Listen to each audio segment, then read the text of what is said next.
Hey, what's up? What's up? Harrison here. I want to talk today about fear. What is fear?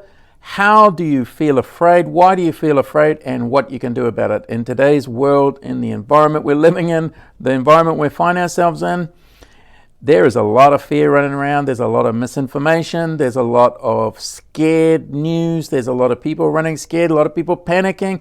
And then there's also a whole bunch of people who are in denial. You know them. They're floating on the river in Egypt. Denial. They're acting as if nothing's going on, as if nothing's changed, as if life has continued exactly the same. I saw some people interviewed in Florida, for the spring break, and people on the beach partying and celebrating, particularly young people. And they said, well, hey, maybe I'll get this virus, maybe I won't. What difference does it make? If I'm going to get it, I'm going to get it. In the meantime, I'm going to enjoy myself. I'm going to party. And, a lot of people are upset with them. And they're saying, this is very irresponsible. How could these people be enjoying themselves with all this going on and with all these people dying and being affected and with all the economic disruptions? Well, hey, you know what? I looked at that and I thought, well, if you're going to die, at least have a good time. You just don't want to take anyone with you. But, there's something to say for not worrying about it. Being responsible, not irresponsible. You can be responsible and you can still live life as if, there's nothing going on. I can understand that point of view, not necessarily agree with it. I think if you look at what's happening, there's a lot of good reason that we should be taking precautions. We should be a bit cautious. We should be aware of what's happening.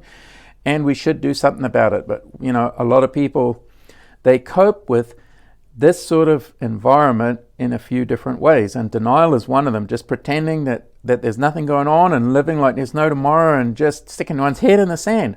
And I think this is not helpful. The other option is to be in total panic and breakdown and taking panicked actions. And, these actions are never good and they never work out well and they're never in your favor. So panicking is not a good idea. It's like when someone is drowning, they're already panicking.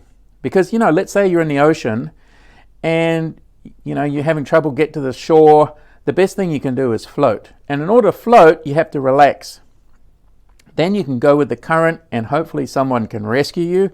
Or you can float to somewhere where the current's in your favor and then you can gently swim back to shore. If you panic, what happens is you get exhausted real fast, you flail, you're ineffective, you're inefficient, and that's when people drown. Then someone comes to rescue you when you're panicking, and what happens is they will drag you down with them. That's what happens. Or if it's you, you'll drag others down with you because panic spreads. And panic people are hard to control. So when you do divers training, like PADI certificate training or search and rescue training, what they teach you is to rescue someone, you come up behind them and you pull them backwards because that way they can flail around and they don't take you with them. Oh my goodness. So panicking is one thing. Fear is normal. It's normal to feel fear when things go crazy. But what we need to do when we feel fear, we need to stop and educate ourselves and become fully informed and keep breathing, of course, because people stop breathing, they get tight, they contract. And then, when you're in fear or feeling afraid or anxious or the varying forms of fear, what happens is that your prefrontal cortex, this part of the brain, shuts down and your body goes into survival mode. You're in fight or flight.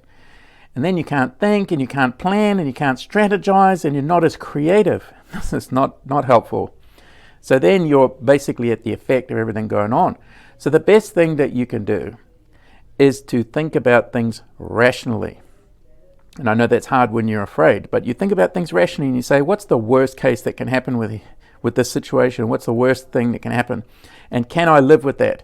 If I can live with it, then I can relax because I can accept that. If you can't live with it, then you ask yourself, what can I do in this situation to get a different outcome?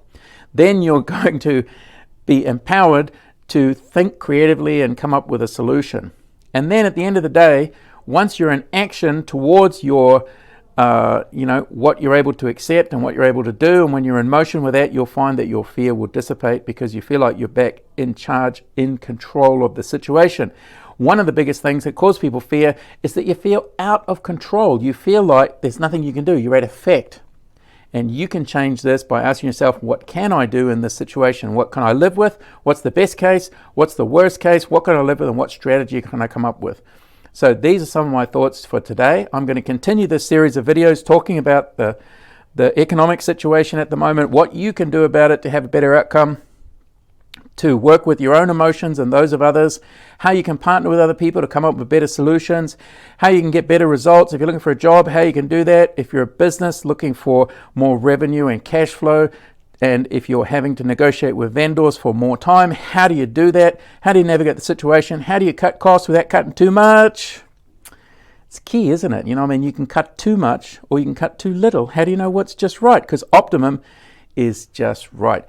So in these coming days, I'm going to be sharing more videos about the subject, what you can do to have better outcomes, to feel more relaxed, more in control, and have a better outcome. Be prepared for when things bounce and when things get better. We don't know when that's going to be, but you can be prepared for it. So this is Harrison, over and out. Ciao, ciao. See you later.